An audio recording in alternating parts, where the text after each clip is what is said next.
کورد بوونە قوربانی تەجاوزاتی نیوان تورک و ڕووساندا، نیوان ئەمریکا و ڕووساندا، تەجاوزاتی تورکیا. بەڵام نەواتەی وێنە تەواو کورد چوو. ئەو قسە ڕاست نییە.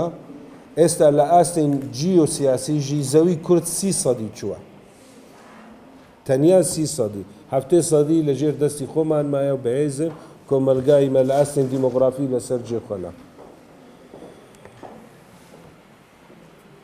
ئەمریکا و دەوڵەتێن ئۆڕۆپی بەگشتی دوێن یەکشت، دوێن تورکیا بمینێ لە ناتۆ لە ناو ئەندام بێ لە ناو کۆمەڵ دەوڵەتێن ئۆڕۆپیدا، بەڵام ناون تورکیا بە ئەردۆگان و ئیسلامیەکانەوە. ئەوە بۆوان مهمە. ئەمە نەشکستنە لەبەر ئێوەزانن ئەو هۆڤێن تورک و ئیسلامیەکانی کە عێریشکن لەسەر ڕۆژاوە تا چەکن فۆسفۆری و ناپال میش بەکارهێنانە. بەرگریەک زۆر بەهێز و وێرەکانە لە مێژووی کووردە باوەڕ ناکەم تشتێکوان بوو بێ.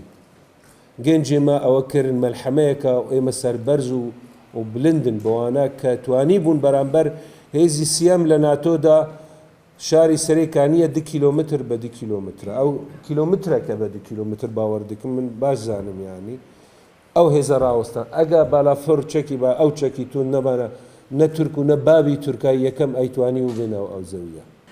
ئەوەی کە ئەمەوەی ئێستا باسی بکەم کە مامۆستان ناویان ناوە ڕێککەوتن، ئێمە پێ ناڵێن ڕێککەوتن، لێک تێگشتنێکی عسکەری بوو بۆ هەموو میدیا و ڕاگەاندنمان شرۆڤە کرد کە ئەمە لێک تێگشتنێکی عسکەری بوو لە بینی هێزین سووریا دیموقرات و ئەرتێشی ڕژێمی ئەسەدەوە. یعنی سەرەتا ئەوان ویستیان بیکەن بە ڕێککەوتنێکی کامڵ کە ئێمە هەموو ئیدارەی خۆمان تەسلیمی ڕژێمی ئەسەدەوە بکەن تەنها بۆ ئەوەی بمان پارێزیت. بەڵکو ئێمە ئەم جارە ئێمە ئەمەمان ڕەت کردەوە، وتمان هێرشێک هەیە لەسەر ڕۆژاوای کوردستان لەسەر سووریاشە لە هەمان کاتدا لە چارچێوەی دستوری سووریا لە بەشی مەبادیئی سیاسی و مادە 11 بە تایبەتی کە دەڵێ هێزین ئارتێشی سووریا ملتەزیمە بە پاراستنی سیادی دەوڵەت سەروەری دەوڵەت لە ڕووی ئەقلیمیەوەش و خاکی سووریا پارێزێ و بەرژەوەندیەکانی گەلی سووریا پارێزێ. ئێمە ویسمان لەم نقطەوە لێک تێگشتنێکی عسکەری لەگەڵیان بکەن بۆ ئەوەی سینۆر پارێزین. ئەوان پێیان وا بوو کە ئێمە لە وەزاکی زۆر زەعیفدان لاوازین، هەموو شتێک تەسلیم دەکەین بە ئاسانی، بەس تەنها بۆ ئەوەی کۆمەڵکوژی بەسەرماندان نەکرێت.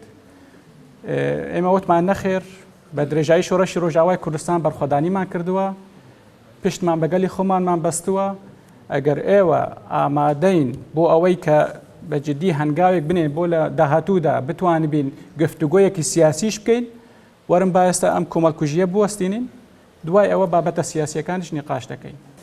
ئێمە نوخبەی و دەستبژێری ئێمە دەستبژێری ڕۆشنبیر کۆمەلگای مەدەنی هونەرمەند مامۆسای ئاینی هەر هەمویان جێگەی داخە دەستبژێرێکی لاوازین بە حکومیەوەی تا ئێستاش ئومێدمان بە پرۆژە سیاسیەکانی باشوور هەیە دۆخی کوردستان چاکە کە من بۆ خۆم قەنەعەتم بەوە نییە.